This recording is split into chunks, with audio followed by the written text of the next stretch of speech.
الحمد للہ وحدہ والصلاة والسلام علی من لا نبی بعد اعوذ باللہ من الشیطان الرجیم بسم اللہ الرحمن الرحیم السلام علیکم ورحمۃ اللہ وبرکاتہ۔ جی الحمد انسٹیٹیوٹ کے تمام طلباء کرام توجہ فرمائیں۔ آج ہم انشاءاللہ حدیث کی کتاب بلوغ المرام سے پڑھیں گے۔ آج جو ہے ہم شروع کریں گے باب الآنیہ، برتنوں کے بارے میں۔ امام حافظ ابن حجر العسقلانی رحمۃ اللہ علیہ نے باب قائم کیا ہے دوسرا بلوغ المرام میں کہ برتنوں کے بارے میں یہ باب ہے، اور اس کے اندر حدیثیں لے کر آئے ہیں کہ برتنوں کے متعلق جتنی بھی حدیثیں ہیں انہوں نے چند ایک اہم حدیثیں وہ رکھی ہیں۔ انشاءاللہ ہم جو ہے وہ حدیثیں پڑھتے ہیں اور کوشش کروں گا آج ہی اس باب کو مکمل کیا جائے اور پھر اس کے بعد اگلے باب کو شروع کریں۔ جی حدیث نمبر 16 ہے اور دوسرا باب شروع ہو رہا ہے۔ عن حذیفہ بن یمانی رضی اللہ تعالی عنہ، حذیفہ ابن یمان رضی اللہ تعالی عنہ قال کہتے ہیں کہ قال رسول اللہ صلی اللہ علیہ وآلہ وسلم، رسول اللہ صلی اللہ علیہ وآلہ وسلم نے فرمایا لا تشربوا فی آنیۃ الذہب والفضۃ، نہ پیو کس چیز میں؟ نبی کریم صلی اللہ علیہ وسلم یہاں پر منع کر رہے ہیں، لا تشربوا، نہ پیو فی آنیہ، برتنوں میں۔ کون سے برتن؟ الذہب والفضہ، سونے چاندی کے برتنوں میں، نہ پیو سونے چاندی کے برتنوں میں۔ ولا تأکلوا فی صحافہما، اور ساتھ فرمایا کہ نہ کھاؤ ان رکابیوں میں۔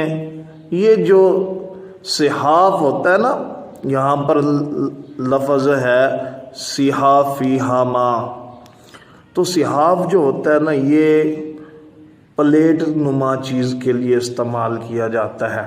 تو پہلے جو ہے وہ پینے کا ذکر کیا، پھر آگے ولا تاکلوا، اب کھانے کا ذکر کیا نبی صلی اللہ علیہ وسلم نے کہ ان پلیٹوں میں بھی نہ کھاؤ جو سونے اور چاندی کی ہوں۔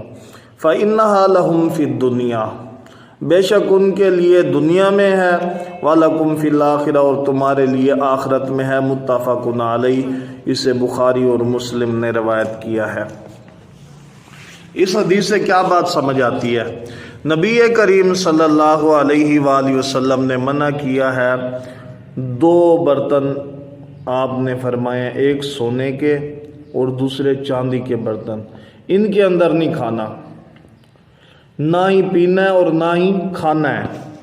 کیوں؟ وجہ فرمایا ان کے لیے دنیا میں ہے، کافروں کے لیے دنیا میں ہے۔ کافر اس کے اندر کھائیں پئیں جو کریں، تم نے ان کو دیکھ کے احساس کمتری کا شکار نہیں ہونا کہ دیکھو یار کافر ہیں، وہ پتہ نہیں کیسے کیسے نعمتوں میں ہیں۔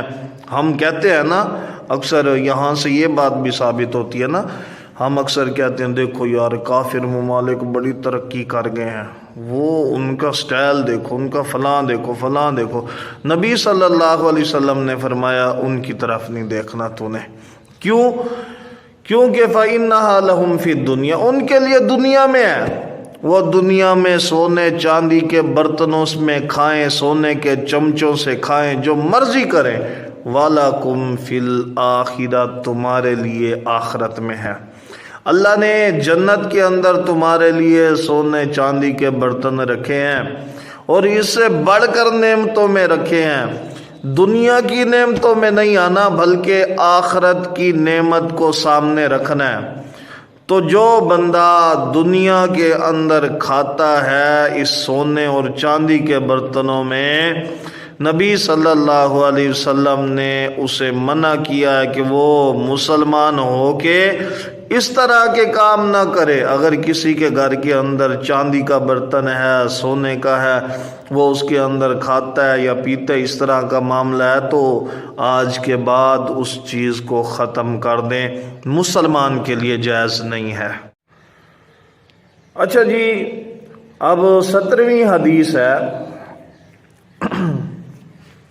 وعن ام سلمۃ رضی اللہ تعالی عنہا قالت قال رسول اللہ صلی اللہ علیہ وآلہ وسلم، سیدہ ام سلمہ رضی اللہ تعالی عنہا فرماتی ہیں، روایت کرتی ہیں اس حدیث کو، کہتی ہیں کہ قال رسول اللہ صلی اللہ علیہ وآلہ وسلم، رسول اللہ صلی اللہ علیہ وآلہ وسلم نے فرمایا، کیا فرمایا جی؟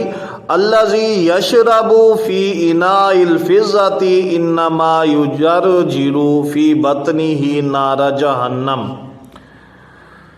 نبی صلی اللہ علیہ وسلم نے فرمایا، جو شخص پیتا ہے چاندی کے برتنوں میں، فضتی چاندی کے برتنوں میں، انما یجرجر، وہ گٹا گٹ، جتنا جلدی کھاتا پیتا ہے نا اتنا جلدی، کون سے برتن سے؟ چاندی کے برتن سے یا سونے کے برتن سے، جتنا جلدی وہ کھاتا پیتا ہے، یجرجر، اتنا جلدی وہ گٹا گٹ کیا کرتا ہے؟ فی بطنی ہی نار جہنم، اپنے پیٹ میں جہنم کی آگ کو بھر رہا ہے، اپنے پیٹ میں جہنم کی آگ کو بھر رہا ہے۔ اب اس حدیث کا بھی تعلق کس کے ساتھ ہے؟ باب الآنیہ، جس باب کو قائم کیا گیا اسی کے ساتھ تعلق ہے، برتنوں کی بات ہو رہی ہے۔ تو نبی صلی اللہ علیہ وسلم نے فرمایا، چاندی کے برتن کے اندر پینا نہیں ہے تو نے۔ کیوں؟ اگر تو چاندی کے برتن کے اندر پیے گا تو پھر کیا ہوگا؟ یجرجر، تو گٹا گٹ بھرے گا، جتنا جلدی کھائے گا پیے گا اتنا جلدی اپنے پیٹ میں کیا بھر رہا ہے؟ جہنم کی آگ بھر رہا ہے، نارا جہنم، جہنم کی آگ کو بھر رہا ہے۔ اور محترم بھائیو، اس بات کو یاد رکھنا ہے کہ جہنم کی آگ کیسے بھری جا رہی ہے؟ ہم سمجھتے ہیں کہ وہ بڑے آسائشوں کے اندر ہیں، وہ بڑا ترقی کر گئے ہیں، وہ بہت زیادہ۔ اسلام نے تجھے میانہ روی پر رکھا ہے، تو اچھا برتن استعمال کر، اسلام نے نہیں روکا تجھے، شیشے کا برتن استعمال کر، کانچ کا کرنا ہے وہ کر لے، پلاسٹک کا کرنا ہے وہ کر لے، اور اسٹیل کا کرنا ہے وہ کر لے، مٹی کا برتن استعمال کرنا ہے وہ کر لے۔ اسلام نے تجھے جو ہے نا میانہ روی پر رکھا ہے۔ یہ اس طرح کے بے فضول کام کرنا کہ سونے اور چاندی کے برتنوں میں لوگوں کو پہننے کو نہ ملے، اور تو اس قدر تیرے پاس سونا چاندی ہو کہ تو اس کے اندر کھائے پیے، جو بندہ ایسا کرے گا، نبی صلی اللہ علیہ وسلم کیا فرما رہے ہیں؟ جہنم نار، وہ اپنے پیٹ میں، فی بطنی ہی، اپنے پیٹ میں جہنم کی آگ کو بھرے گا۔ متفقن علیہ، اسے بھی بخاری اور مسلم نے روایت کیا ہے۔ اچھا جی، اس کا میں نمبر بھی بتا دوں آپ کو، بخاری کے اندر ہے 56-34 نمبر حدیث، اور مسلم میں ہے 60-25 نمبر، ابن ماجہ میں بھی ہے اور احمد میں بھی ہے، اور موطا امام مالک میں بھی یہ حدیث ہے، اور سنن دارمی میں بھی یہ حدیث ہے۔ اچھا جی، 18ویں حدیث ہے۔ وعن ابن عباس رضی اللہ تعالی عنہما قال رسول اللہ صلی اللہ علیہ وآلہ وسلم، ابن عباس رضی اللہ تعالی عنہ اس حدیث کے راوی ہیں، روایت کرتے ہیں، کہتے ہیں کہ نبی کریم صلی اللہ علیہ وآلہ وسلم نے فرمایا، آپ نے کیا فرمایا جی؟ اذا دبغ الاحاب فقد طہر، جب داغا جائے، جب رنگ دیا جائے، دباغت کی جائے کھال کو، تو وہ کیا ہو جاتی ہے؟ وہ پاک ہو جاتی ہے۔ جب کوئی کھال جو جیسے ہم اتارتے ہیں، بکرے کی کھال اتارتے ہیں، تو پھر اس کے پیچھے ابھی کچا سا گوشت سا ہوتا ہے، تو یہ جو ہوتا ہے نا دوبیغا یا دباغ، تو اس کا مطلب ہوتا ہے کہ ایسی کھال کو پانی کے اندر ڈال کے یا کسی بھی طریقے سے اسے رنگ کے، اسے اسے صاف کر کے خشک کیا جائے، داغ دیا جائے، دباغت کی جائے، تو یہ جو ہے پھر پاک ہو جاتی ہے۔ تو ابن عباس روایت کرتے ہیں، اس حدیث کو کہتے ہیں نبی صلی اللہ علیہ وسلم نے فرمایا اذا دبغ الاحاب، جب داغ دیا جائے کھال کو، رنگ دیا جائے کھال کو، تو وہ پاک ہو جاتی ہے۔ اخرجہ مسلم، اسے مسلم نے روایت کیا ہے، مسلم شریف نے روایت کیا، وعند الاربعۃ، اور ائمہ اربعہ کے نزدیک جو ہے ایما احاب دوبغا، جس کھال کو بھی دباغت دی جاتی ہے وہ پاک ہو جاتی ہے۔ ٹھیک ہے، یہاں پر ائمہ اربعہ کے الفاظ بھی روایت کیے گئے اور مسلم کے الفاظ بھی روایت کیے گئے ہیں کہ جب کھال جو ہے اسے داغ دیا جاتا ہے، دباغت کی جاتی ہے، اسے رنگ دیا جاتا ہے، تو وہ کیا ہو جاتی ہے؟ وہ پاک ہو جاتی ہے۔ آپ کو پتہ ہے کھال کے ساتھ بہت ساری چیزیں بنائی جاتی ہیں، کچھ لوگ کپڑے بناتے ہیں یا کوٹ بناتے ہیں، پہلے زمانے کے اندر مشیزیں وغیرہ بنائے جاتے تھے، تو اس طرح کی چیزیں بنائی جاتی تھی، تو جب اسے جو ہے نا رنگ دیا جاتا ہے تو پھر وہ پاک ہو جاتی ہے۔ اچھا جی، اب 19ویں حدیث پڑھتے ہیں۔ وعن سلمۃ بن المحبہ کی رضی اللہ تعالی عنہ قال قال رسول اللہ صلی اللہ علیہ وآلہ وسلم، رسول اللہ صلی اللہ علیہ وآلہ وسلم نے فرمایا دباغ جلود المیتۃ طہورھا، مردار کی کھال کو دباغت کرنا، اسے رنگ دینا ہی اس کی پاکی ہے۔ مردار کی کھال کو جو ہے دباغت دینا، یا دوسرے لفظوں میں کیا ہے، اسے رنگ دینا، یہی اس کی پاکی ہے۔ صححہ ابن حبان، اس حدیث کو امام ابن حبان نے صحیح کہا ہے اور صحیح ابن حبان میں لے کے آئے ہیں۔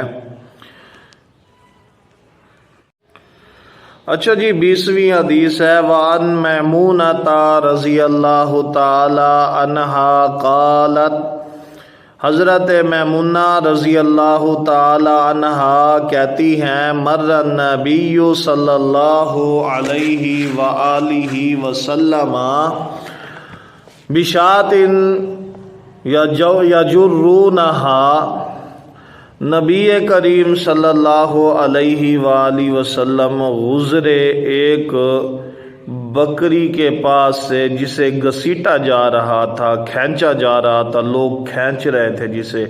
آپ صلی اللہ علیہ وسلم ایسی بکری کے پاس سے گزرے جسے لوگ گھسیٹ رہے تھے، کھینچ رہے تھے۔ فقال، آپ صلی اللہ علیہ وآلہ وسلم نے فرمایا لو اخذتم احابہا، اگر لے لیتے اس کی کھال کو تم، فقالو، انہوں نے کہا انہا میتۃ، یہ تو مردار ہے، فقال، نبی صلی اللہ علیہ وسلم نے فرمایا، یطہرھا الماء والقرض، پاک کر دیتا ہے اسے پانی اور قرض۔ اب میمونہ رضی اللہ تعالیٰ عنہ کی یہ حدیث، اب میں نے یہ 3-4 حدیثیں کھال کے بارے میں پڑھائی ہیں آپ کو، ابھی ان کا خلاصہ بیان کرتا ہوں میں۔ تو اس حدیث میں کیا ہے؟ 20ویں حدیث میں کہ نبی صلی اللہ علیہ وسلم گزرے لوگوں پر سے، تو لوگ جو ہے وہ ایک بکری کو گھسیٹ رہے تھے جو مر چکی تھی۔ تو نبی صلی اللہ علیہ وسلم نے ان سے کہا کہ یار اس کی کھال کو اتار لیتے، کوئی فائدہ حاصل کر لیتے۔ تو انہوں نے کہا انہا میتۃ، اللہ کے نبی صلی اللہ علیہ وسلم یہ تو مر چکی ہے۔ نبی علیہ السلام نے فرمایا یطہرھا، پاک کر دیتا ہے اسے، الماء والقرض، پانی اور قرض۔ یہ جو ہے نا قرض، یہ ایک درخت ہے جس کی کھال، چھال جو ہوتی ہے، جو چھلکا ہوتا ہے اوپر والا، اس کے ساتھ جو ہے کھالوں کو رنگا جاتا ہے۔ جس طرح کیکر ہے نا، کیکر نما ایک درخت ہوتا ہے اور اس کے چھلکے کے اندر رنگت ہوتی ہے یا جلانے کی طاقت ہوتی ہے، تو اس کے ساتھ جو ہے کھال کو رنگا جاتا ہے، صاف کر دیا جاتا ہے اور پھر خشک کیا جاتا ہے۔ تو نبی صلی اللہ علیہ وسلم نے فرمایا پانی کے ساتھ اچھی طرح دھویا جائے کھال کو اور پھر اس کے ساتھ رنگ دیا جائے قرض کے ساتھ، تو یہ پاک ہو جاتی ہے۔ تم ایسے مردار کہہ رہے، مردار تو ہے، اس کی کھال اتار کے کوئی فائدہ تو حاصل کر لو۔ اچھا جی، حدیث نمبر 18، 19 اور 20 جو ہم نے پڑھی ہیں، اس کے اندر کھال کا بیان تھا۔ اب غور کریں، میں ذرا آپ کو سمجھانا چاہتا ہوں۔ یہاں پر علماء کرام کے درمیان اختلاف ہے۔ کچھ علماء کرام جو ہے وہ کہتے ہیں کہ وہ بے شک مردار حرام جانور ہو ان کی کھالیں بھی پاک ہو جاتی ہیں، اور کچھ کہتے ہیں نہیں، جو حلال جانور ہوں ان کی کھالیں پاک ہو جاتی ہیں۔ اس میں اختلاف ہے۔ تو بہرحال جو حدیث مبارکہ سے سمجھ آتی ہے وہ یہی ہے کہ ایسے جانور جو پاک ہیں، حلال ہیں، ہم کھاتے ہیں، یا حلال جانور ہیں، ان کی کھال جو ہے وہ پاک ہو جاتی ہے۔ مثال کے طور پر یہاں پر وہ لیتے ہیں علماء کرام کہ نبی صلی اللہ علیہ وسلم نے دباغ جلود المیتۃ طہورھا، کہ مردار کی کھال کو جو ہے رنگنا ہی پاکی ہے اس کی کھال کی۔ تو وہ اس حدیث سے لیتے ہیں کہ مردار کا ذکر کیا گیا تو کوئی بھی مردہ جانور ہے اس کی کھال جو ہے وہ پاک ہو جاتی ہے۔ تو یہاں سے کچھ لوگ پھر وہ عجیب جانور جو پلید ہیں ان کے نام بھی لیتے ہیں۔ بہرحال علماء کرام کے درمیان اختلاف ہے، میں پھر بتاتا جاؤں، لیکن میرا موقف جو ہے وہ یہ ہے کہ حدیث نمبر 20 کے اندر واضح ہے۔ کیا ہے کہ ایسا جانور جو حلال ہے لیکن مر چکا ہے، آپ نے ہاتھ ہی نہیں رکھا، مر چکا ہے، جیسے حدیث میں حضرت میمونہ کی حدیث میں کہ کچھ لوگ بکری کو کھینچ کے جا رہے تھے، بکری ہے تو حلال، ٹھیک ہے نا، لیکن ہاتھ نہیں رکھا، مردار ہو گئی ہے، تو پھر کیا ہے؟ پھر نبی صلی اللہ علیہ وسلم نے دیکھا تو آپ نے کہا کہ اس کی کھال سے فائدہ اٹھا لیتے۔ ایسے جانور کی کھال جو حلال ہو وہ اتار لی جائے، اگر وہ مردار بھی ہو جائے تب بھی اس کی کھال کو اگر رنگ دیا جائے تو وہ پاک ہو جاتی ہے۔ یہ اختصار کے ساتھ اس کا نچوڑ آپ کے سامنے رکھا ہے۔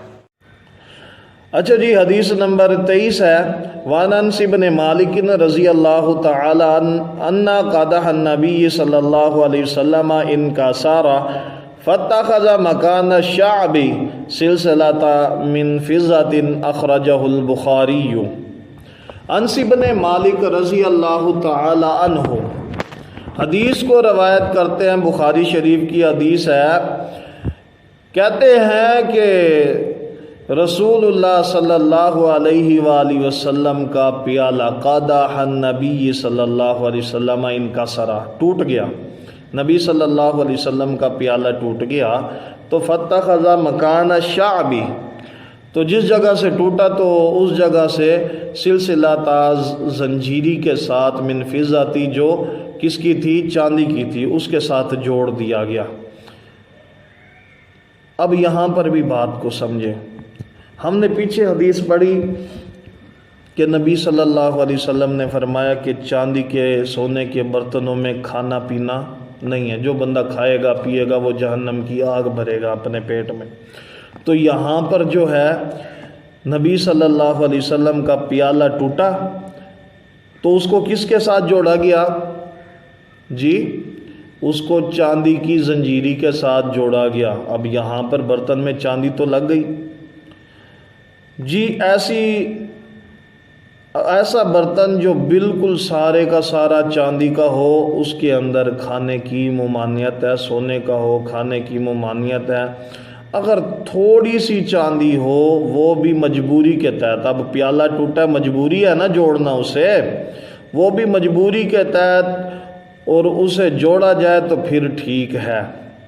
جیسے کہ مثال کے طور پر میں ایک اور حدیث یہاں پر بیان کرتا ہوں تاکہ آپ کو بات جو ہے وہ وضاحت کے ساتھ سمجھ آئے، واضح ہو کے سمجھ آئے، وضاحت بھی ہو جائے اس بات کی۔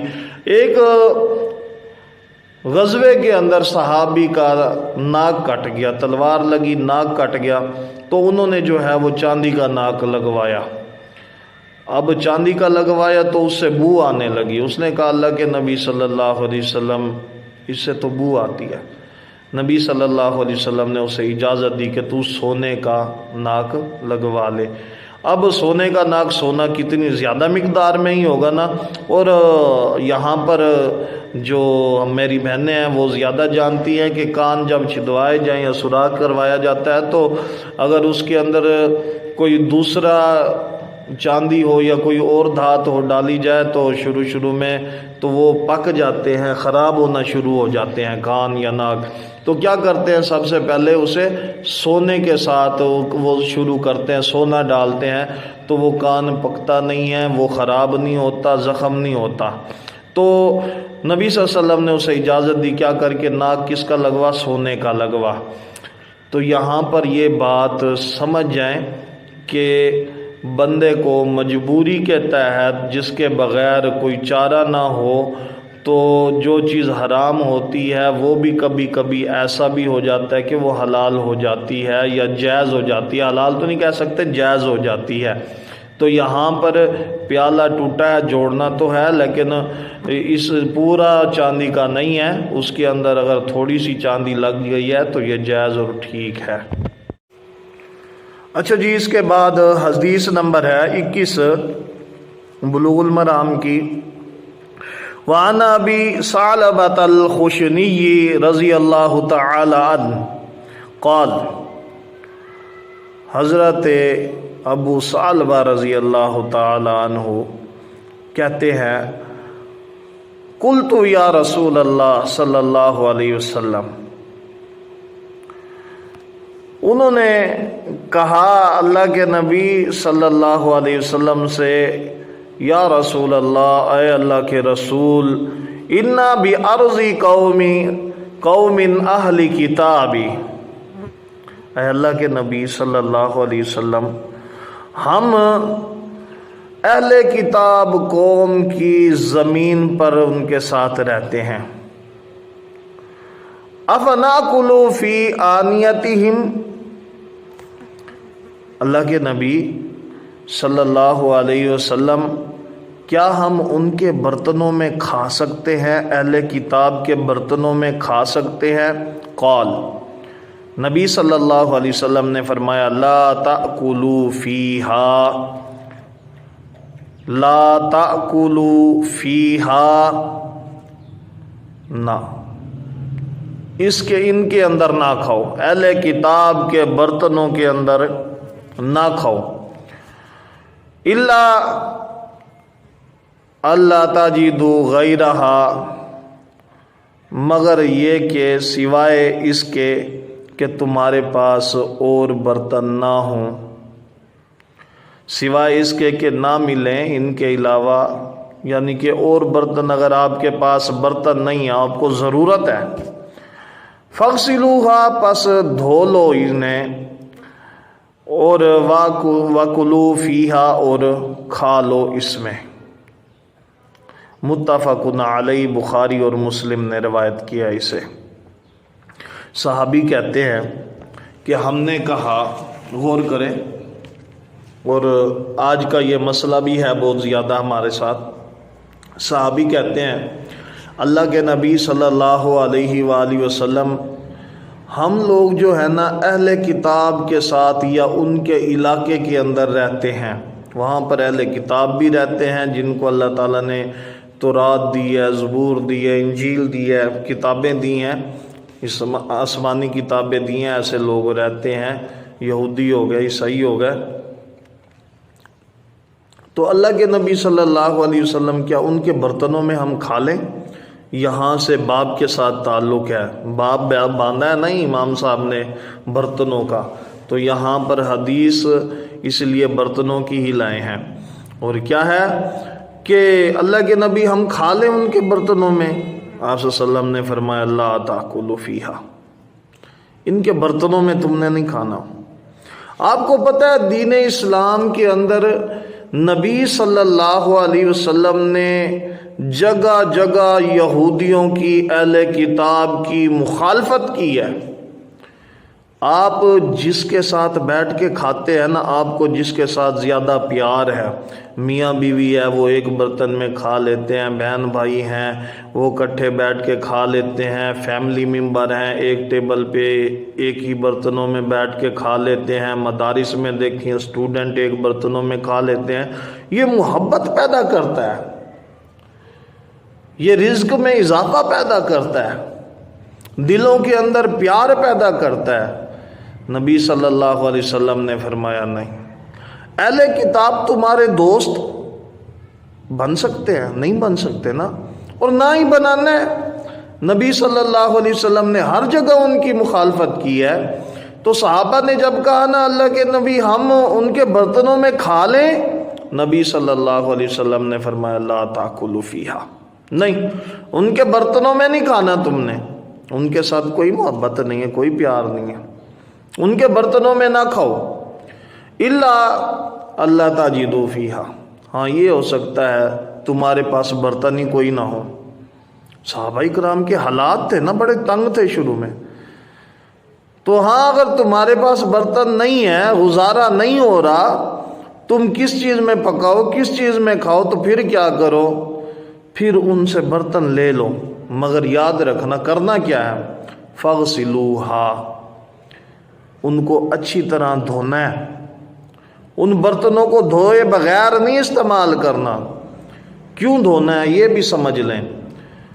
اگر آپ نے ان سے گلاس لیا اہل کتاب سے، اہل کتاب تو شراب پیتے ہیں، وہ اسی گلاس میں پیئیں گے، اب ہو مسلمان اور حرام چیز والی چیز کے اندر وہ پیے، کیسے ممکن ہے؟ یا جس ہنڈیا میں وہ پکاتے ہیں آپ کو چاہیے وہ ہنڈیا آپ کے پاس نہیں ہے، کھانا پینا تو ہے نا، تو آپ نے اگر وہ پکانا ہے ہنڈیا لینی ہے، تو یہ بھی ہو سکتا ہے اہل کتاب سور بھی کھاتے ہیں، وہ اس کے اندر سور کا گوشت پکاتے ہوں، اور تم لے لو بغیر دھوئے پکا لو۔ نبی صلی اللہ علیہ وسلم نے فرمایا نہیں، پہلے تو ہر ممکن کوشش کرنی ہے ان کے ساتھ کھانا ہی نہیں ہے، ان کے برتنوں میں کھانا ہی نہیں ہے۔ اگر پھر بھی کوئی ایسا مسئلہ ہے درپیش ہے، تم اتنے غریب ہو تمہارے پاس کچھ نہیں ہے، یا کوئی ایسی جگہ پہنچ گئے ہو جہاں پر کچھ نظر ہی نہیں آتا، مسلمان ہے ہی نہیں، سارے کے سارے اہل کتاب ہیں، آپ کو کھانا پڑ گیا، تو کیا کرو، فَاغْسِلُوهَا، پہلے ان کے برتنوں کو دھو اچھی طرح، اور پھر کیا ہے، وَكُلُوا فِيهَا، پھر اس کے اندر کھا لو۔ تو یہ کراہت کے ساتھ کھانا ہے۔ تو اس حدیث سے کیا ثابت ہوا؟ یہ میں نے تفصیل کے ساتھ آپ کو بتا دیا۔ اہل کتاب کے ساتھ ان کے برتنوں میں نہیں کھانا چاہیے، ان کے ساتھ نہیں کھانا چاہیے، ان سے دور رہنے کا اسلام نے کہا ہے۔ اور دوسرا کیا ہے کہ اگر استعمال کرنا بھی ہے تو ان کے برتنوں کو دھو کے اچھی طرح دھونے کے بعد جو ہے پھر آپ کھا سکتے ہیں۔ اچھا جی، 22ویں حدیث ہے، وعن عمران ابن حسین رضی اللہ تعالی عنہ ان النبی صلی اللہ علیہ وآلہ وسلم واصحابہ توضؤوا من مزادت امرأۃ مشرکہ متفق علیہ وفی حدیث طویل۔ عمران رضی اللہ تعالیٰ عنہ حدیث کو روایت کرتے ہیں، کہتے ہیں کہ بے شک نبی صلی اللہ علیہ وآلہ وسلم اور اصحابہ آپ کے صحابہ نے توضؤ وضو کیا ہے مشغیزے سے ایک مشرکہ عورت کے۔ نبی صلی اللہ علیہ وسلم نے اور کس نے؟ صحابہ کرام نے مشغیزے سے، جو عورت مشرک تھی اس کے مشغیزے سے پانی لے کر وضو کیا۔ متفق علیہ، بخاری مسلم کی حدیث ہے۔ فی حدیث طویل، یہ حدیث ایک لمبی حدیث کے 60 سا ٹکڑا لیا گیا، اس میں سے لی گئی ہے۔ جی اب بات سمجھے، حدیث نمبر 21 میں ہے کہ آپ نے منع کر دیا۔ حدیث نمبر 22 میں ہے کہ نبی کریم صلی اللہ علیہ وسلم اور صحابہ کرام رضوان اللہ علیہم اجمعین نے مشرکہ عورت کے مشغیزے سے جو ہے وہ پانی لیا اور وضو کیا۔ مشغیزہ بھی تو برتن ہے نا، امام صاحب نے اسی لیے تو اسے برتن والے باب کے اندر لے کر آئے ہیں۔ مشغیزہ بھی ایک برتن ہے، اس کے اندر پانی بھرا جاتا ہے۔ تو اب کیا کیا جائے؟ ایک حدیث میں ہاں ہے، دوسرے میں نہ ہے۔ ایک حدیث میں منع کیا گیا اور دوسری حدیث میں کیا کیا گیا؟ آپ صلی اللہ علیہ وسلم اور صحابہ کرام کا عمل ہے۔ تو میں نے آپ سے پیچھے بھی ایک حدیث میں دو حدیثیں ہم نے پڑھی تھی غسل کے بارے میں۔ میں نے کہا جب دو حدیثیں آپس میں بظاہراً ایسی لگتی ہوں کہ یہ ٹکراتی ہیں، لیکن ان کا محدثین تطبیق کے ساتھ جواب دیتے ہیں کہ ایسا جواب جس سے دونوں حدیثوں پر عمل ہو جائے۔ ٹھیک ہے، یہاں پر تطبیق ہوگی۔ تطبیق کیا ہوگی؟ تطبیق ہوگی کہ مشغیزہ جو ہے، سب سے پہلے سمجھ لیں پھر میں تطبیق دیتا ہوں، سمجھاتا ہوں آپ کو۔ مشغیزہ جو ہے یہ ایسا برتن ہے جس کے اندر کچھ پکایا نہیں جاتا، کچھ کھایا بھی نہیں جاتا۔ اس کے اندر پانی لے کر آیا جاتا ہے، دور سے لوگ جو ہے وہ پانی لے کر آتے ہیں۔ اس کے اندر پہلے جو زمانے میں کنویں سے لے کر آتے تھے لوگ دور دور سے، جیسا کہ حدیث میں موجود ہے کہ نبی کریم صلی اللہ علیہ وسلم صحابہ کرام قافلے کے ساتھ تھے، تو آپ صلی اللہ علیہ وسلم نے فرمایا جاؤ دیکھو کوئی پانی ملتا ہے۔ تو صحابہ کرام پانی لینے کے لیے گئے تو آگے سے ایک عورت ملی جو پانی لے کر آ رہی تھی، تو صحابہ کرام نے اس سے کہا کہ پانی لینا ہے، ہمیں ضرورت ہے۔ اسے لے آئے نبی صلی اللہ علیہ وسلم کے پاس۔ تو نبی صلی اللہ علیہ وسلم نے اس مشرکہ عورت سے وہ مشغیزہ لیا، صحابہ کرام نے پانی پیا، اللہ نے معجزہ ظاہر کیا، قربان جو نبی صلی اللہ علیہ وسلم پر۔ تو سارے کے سارے صحابہ نے اس مشغیزے سے پانی بھی پیا، وضو بھی کیا، اور پھر بھی مشغیزہ پورے کا پورا بھرا ہوا تھا۔ تو اس عورت نے جو ہے وہ کلمہ پڑھا اور مسلمان ہوئی۔ وہ بعد میں مسلمان ہوئی، اس سے پہلے تو مشرکہ تھی نا۔ تو اس کے مشغیزے سے پانی لیا، صحابہ نے وضو بھی کیا اور پانی پیا بھی صحیح اور استعمال بھی کیا۔ تو کیا مطلب، کیا یہاں پر سمجھ آتا ہے؟ ایسے برتن مشرکین کے یا اہل کتاب کے جو پاک صاف ہوں، ایسے برتن جن کو دھو لیا جائے، پاک صاف کر لیا جائے، پھر اسے استعمال کیا جائے، اور وہ بھی مجبوری میں، تو وہ ٹھیک ہے۔ اگر مجبوری ہے، اگر ایک بندہ ہے باہر جا رہا ہے، مسلمانوں کا علاقہ ہے، پانی اسے میسر ہے، تو اس کے لیے کیا ضرورت ہے کہ وہ جائے اور لوگوں سے جو ہے وہ کسی مشرک کے گھر سے یا کسی اہل کتاب کے گھر سے جا کے پانی لے؟ اس کے لیے کوئی ضروری نہیں، عام پانی مل رہا ہے تو وہ مسلمانوں سے لے کر پیے گا نا، تو ان کے برتن میں پیے گا۔ تو ایسے برتن جو